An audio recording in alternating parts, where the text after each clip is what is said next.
അങ്ങനെ വീണ്ടും നല്ലൊരു സൺഡേ എത്തി ഗൈസ്.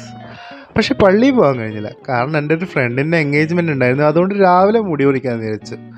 അങ്ങനെ വേഗം മണലിലുള്ള ബാർബർ ഷോപ്പിൽ പോയി മുടി മുറിച്ചിറങ്ങി. എൻ്റെ ഹെയർ സ്റ്റൈൽ എങ്ങനെയുണ്ടെന്ന് നിങ്ങൾ നോക്കിയിട്ട് കമൻസിൽ പറയണം കേട്ടോ. അങ്ങനെ മുടി മുറിച്ച് പുറത്തിറങ്ങിയപ്പോൾ പുറത്ത് നല്ല മഴയായിരുന്നു. അപ്പോൾ വീട്ടിലെത്താൻ കുറച്ച് വൈകി. എന്നാലും വീട്ടിലെത്തിയിട്ട് അരമണിക്കൂർ വീണ്ടും വെയിറ്റ് ചെയ്യേണ്ടി വന്നു, കാരണം ഋഷിയേട്ടൻ വന്നിട്ടുണ്ടായിരുന്നില്ല. അങ്ങനെ ഋഷിയേട്ടൻ എത്തിയതുകൊണ്ട് കോൾ വന്നപ്പോൾ ഞാൻ വേഗം ഹെൽമെറ്റും എടുത്ത് താഴോട്ട് ഇറങ്ങി. നമ്മൾ പോകുന്ന ഒരു ബീച്ച് സൈഡിലുള്ള ഏരിയയിലായതുകൊണ്ട് ഞാൻ ഭയങ്കര എക്സൈറ്റഡ് ആയിരുന്നു. ഞാൻ പോകുന്ന വഴിയിൽ നല്ലൊരു സ്പോട്ട് കിട്ടിയപ്പോൾ അത് വീഡിയോ എടുത്തിട്ടുണ്ടായിരുന്നു.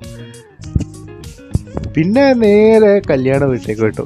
കല്യാണ വീട്ടിലെത്തി അവിടെ നല്ലൊരു വെൽക്കം ഡ്രിങ്ക് കുടിച്ചു. അതിനുശേഷം അവിടെ നിന്നൊരു വീഡിയോ എടുത്ത് നേരെ പുറത്തേക്ക് ഇറങ്ങി.